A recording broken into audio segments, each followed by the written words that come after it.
Hello there! What is going on, everyone? It is time for General Grievous and the Appetite for Destruction Squad Pack. This is actually really weirdly named because it's a Star Wars Shatterpoint expansion and it's named for a Guns N' Roses album. I have no idea why they went with the Appetite for Destruction. I'm sure somebody in the comments will tell me, oh, well, that's a line from Season 4, Episode 5 or something like that, where he says, he starts singing Sweet Child of Mine, but he changes the lyrics, and it's something like that. We're going to unbox this whole thing. I'm going to show you, we're going to look at all the cards, we're going to look at the sprues, we're going to assemble the miniatures, we're going to put them all together, let you take a look at all of that. Let me know how you would adapt a Guns N' Roses song for the Clone Wars down in the comments section. We're still doing that giveaway right now for the $50 Amazon gift card. It's running through the end of the month. You have time left to enter to win that. You can get yourself an expansion of your choice with that or whatever else you want to get gaming related. All you have to do is be a subscriber and leave a comment on this or one of my videos. Love to hear some really clever Guns N' Roses crossover lyrics with Clone Wars. You know, I don't know. I'm thinking like she's got lightsabers, it seems to me. Reminds me of Clone Wars memories. I don't know, man. I feel like is this right? I don't know if this is right, because I thought Grievous was on the large base, but so aren't the B2s also on a large base, and I only have 2 large bases? Don't I need 3? I don't know what is going on with this. This is weird. I thought there was, I saw a lot of pictures where there was supposed to be an extra like an extra set of bases or something that they included in this. I don't know. I'm gonna have to figure something out. We'll have to, you know, I don't know. That's freaking annoying. I guess I'm not putting these together then because there's not enough bases in there. I can't put them all together. That's so incredibly annoying.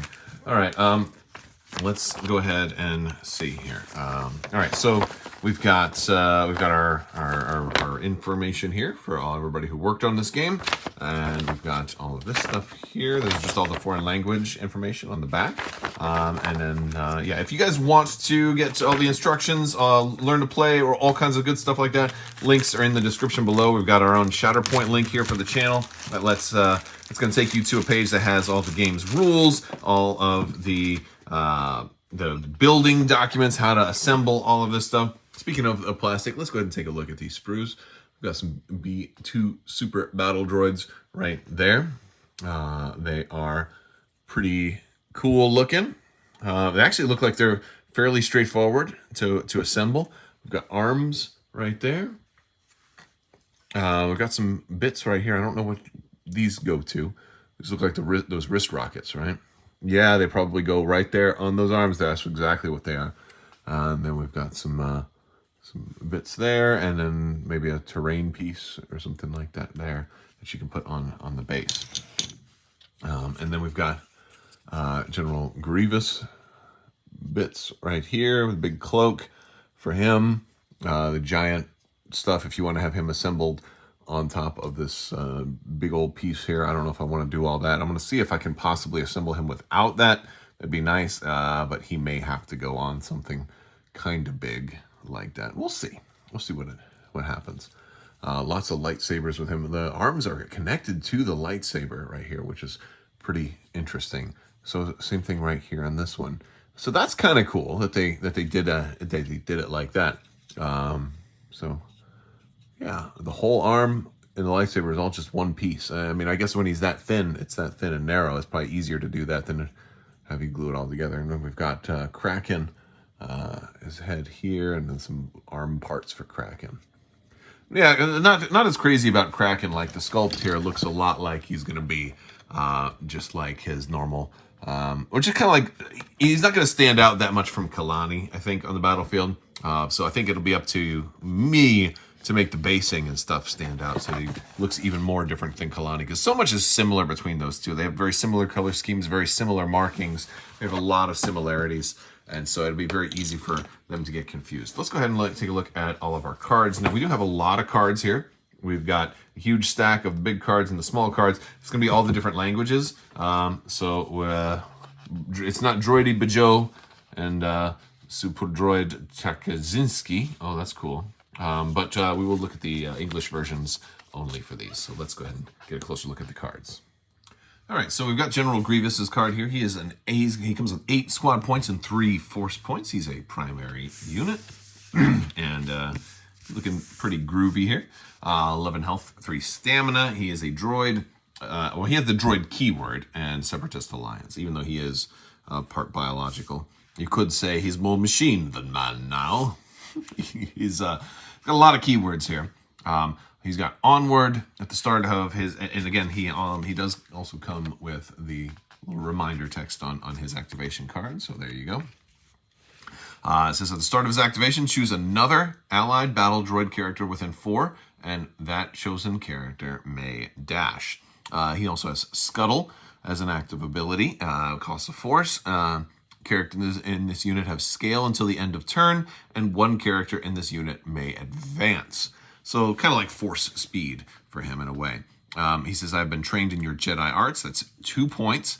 It's a reactive. After a melee attack made by a character in this unit is resolved, if this unit may use this ability, each enemy unit that has 1 or more characters engaged with this character, except the defending unit, suffers 2 damage. So it's true, any unit that has 1 or more characters engaged. I mean, that's just so strange.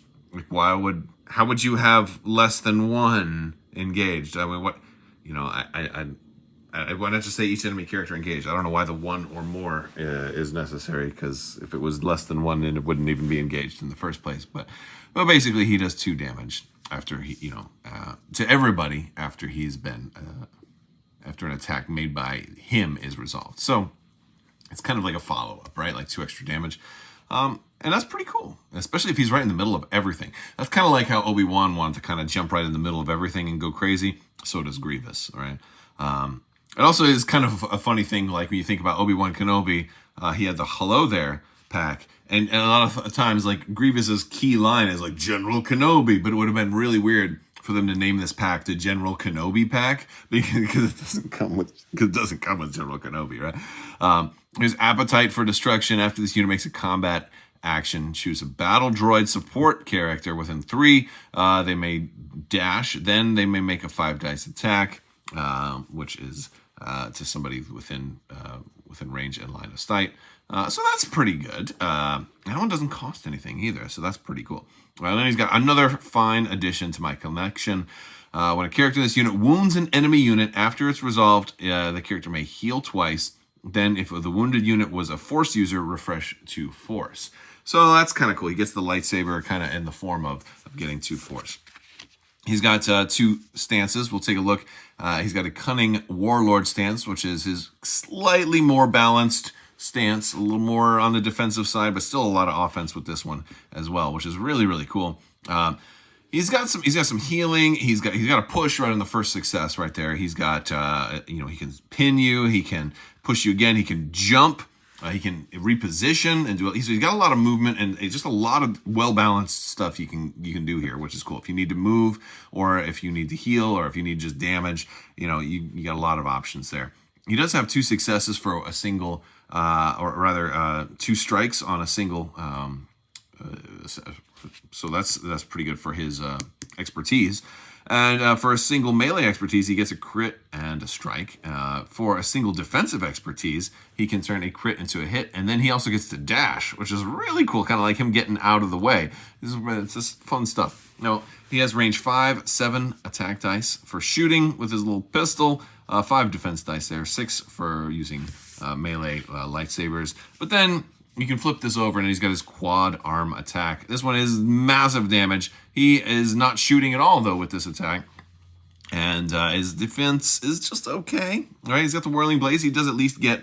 he's not doing anything to enemy criticals, but he does at least get a block for single expertise. He's got 8 dice, only 4 defense dice, so not a whole lot of defense here. But 8 dice is sure to get some damage through. And look at this damage chain. 1, 2, 3, 4, 5, 6, 7, 8, 9, 10, 11 on top, or 10 on the bottom with lots of pushes and a reposition. But lots and lots of damage. This is just loaded with damage, whether you go the top side or the bottom side. He does have a crit and a strike for his first expertise. And if he gets to 3, he gets 2 crits and then a damage. If he gets to 4, he gets 2 crits and then 2 damage. So he's putting a lot of damage out. He really is. So he can potentially do 13 damage, I think. Is that? I mean, if he gets enough extra dice added to his attack, so he can get 1, 2, 3, 4, 5. If he gets 5 successes and but also rolled 4 expertise, which would mean at least 9 dice, which is doable. I mean, he's got 8 dice there, so if he were to, just focus and attack, or if, you pair him with somebody like Vader or something like that, there's ways that can happen, which is, granted, that's also is assuming your opponent rolls very, very poorly, but that's awesome. That's really awesome. So like seeing that. Whew, my goodness, very cool. All right, so would it be 9 dice? No, because you need 1, 2, 3, 4, 5. You don't have 6, 7. Well, 4. 1, 2, 5, 6, 7. No, you could do this. You could do this for just 7 dice potentially. So yeah, he can potentially put a real crap load of damage out there, which is really, really cool. All right, so my math is getting all weird on me. We've got Kraken to look at now. Kraken is a 4-point secondary, so not 5 points like Kalani. So there you go. You can get a super tactical droid, maybe a little bit cheaper. Kraken's card is here, and that's his Shatterpoint activation card. He does also have an automatic thing right away. So do not let them escape. At the start of his activation, you may choose this unit or an allied battle droid supporting a unit. Each character in the chosen unit may dash. So lots of bonus free movement in this expansion pack, which is pretty cool. He's got a tactical network, another battle droid character within 4. They got to be a battle droid now. Grievous is not a battle droid. He's a droid, but he's not a battle droid. So this is going to work primarily with the B1s, the super battle droids, Kraken, Kalani, stuff like that. It's going to let them dash, and then they can gain a hunker token, and then they can remove a condition or make a 5-die attack. So really cool stuff. Basically, a lot of times you'll use that for a push and then an attack, but sometimes you got to remove that condition or you got to hunker, especially if you're up on terrain now. Hunkering is important. Complete analysis. When you spend force to place a unit's order card in reserve, spend 1 less. We've seen that before also. And then Conqueror's Resolve. While a character in this unit is contesting 1 or more active objectives, it has protection and steadfast. He's got 10 health and 2 stamina. He just has the 1 stance, the Ruthless Logic. He's got a lot of different things on this one. It's pretty cool. So 7 ranged attack, range 5, 5 melee attack, only 4 defense. Pretty standard, expertise, nothing super crazy. Although I do like if you get 2 melee or 2 ranged expertise, you're getting 3. So I thought that's pretty cool. Again, you got push right on the first one and then push on the second one. Really nice to be able to shoot somebody off of an objective. So I like that a lot. Get that free action in there for the tactical network, which is nice. So only takes 3 successes to get that. That's always good. And then a 3rd push on your 4th success. And he can still do what? 1, 2, 3, 4, 5, 6, 7 potential damage. I mean, that's not half bad. Not half bad. He's doing well. He is doing well. We've got our B2s, our super battle droids here. They're 4 points also. Here's their activation card. And they are B2 battle droids, Separatist Alliance, and Troopers. 8 and 2, and they have Relentless Advance. For a force, they can dash. Saturation Fire as a reactive, costs a force. When a character in this unit targets an enemy character that's contesting 1 or more active objectives, with this attack, you may use this ability, add 2 dice to the attack roll, which is really nice because they don't have that many dice. But so for a force, you can power them up a little bit if you want to put a big battery in them, right? And then you have enhanced blast armors. They have protection. So the suppression protocol is their stance. Now, keep in mind, they only have 6 dice for range. It's range 5 attack, only 6 dice. But again, you're probably going to be running 8 if you want to spend the force for them. And you certainly may. It depends on who you're shooting. If you're going for another support, maybe you don't need to do it. It only takes 3 successes to get 2 pushes. right? So you can definitely get a couple of pushes and get some damage out there. You can get 4 damage and 2 pushes for only 3 successes. I like that. Or for 3, you can get a reposition and a push. Pretty good combat tree. Now, one thing to keep in mind is that their expertise is not giving you any extra strikes. You're only getting raw damage, which is kind of cool because, again, you can add 2 extra dice here. So if you get 8 dice and you were to get 1, 2, 3, 4, 5, or 1, 2, 3, 4, 5 successes, and then you had maybe 2 expertise, you could do 1, 2, 3, 4, 5, 6, 7, 8, 9, 10, 11 possible actual raw damage from one attack from a support. The potential is there. So I kind of like that. I kind of like these guys. They're nasty. They are a 4-point support, so that they're supposed to be a little. I think they're supposed to be a little more dangerous than a 3-point support. So I thought that was pretty cool. So pretty cool look at the B2 Super Battle Droids. All right, so we got everybody put together. Well, not everybody put together. I still have 2 B2s still on the sprue. They're going to have to stay there because I am still short bases. I'm going to say this. The B2s going on one base are tricky to fit together. You kind of have to really get kind of creative and put one kind of farther back and one farther forward, move the legs around. The legs on these are always a pain in the butt. I went through multiple iterations of trying to get these guys to not like bump into each other and knock each other over.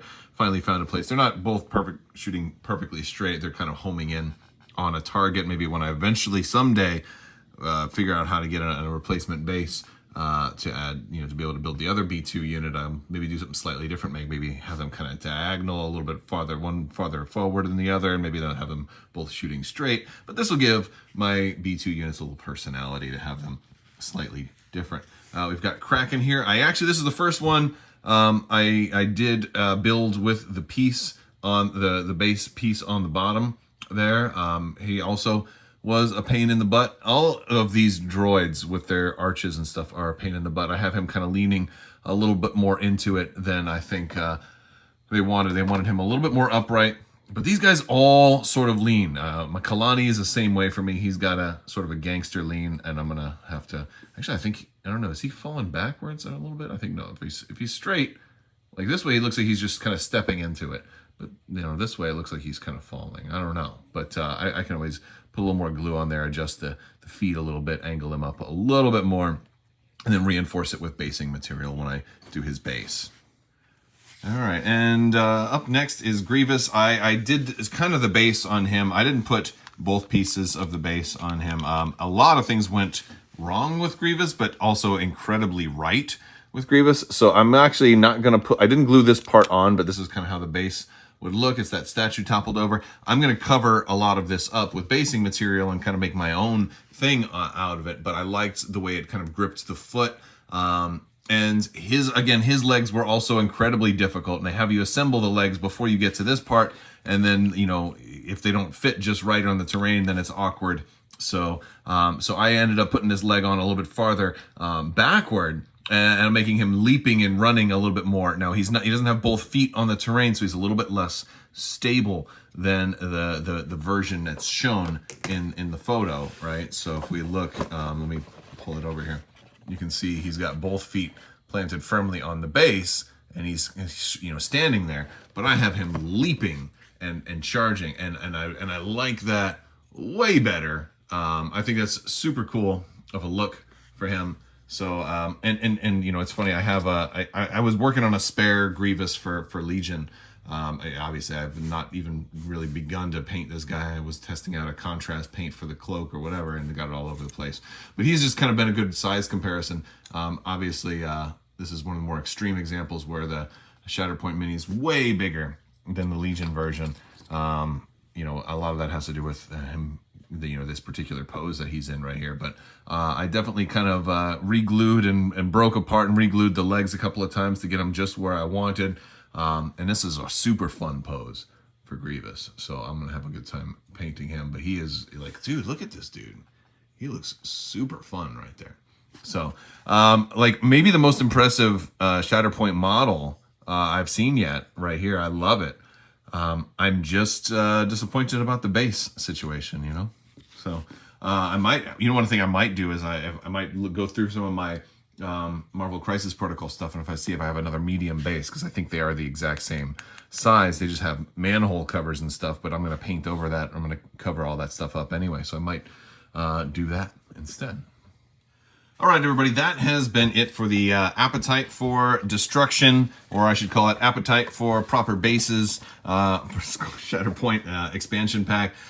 Big kind of foobar on this one from AMG with getting the wrong bases in here. I feel like that sort of thing happens way too often.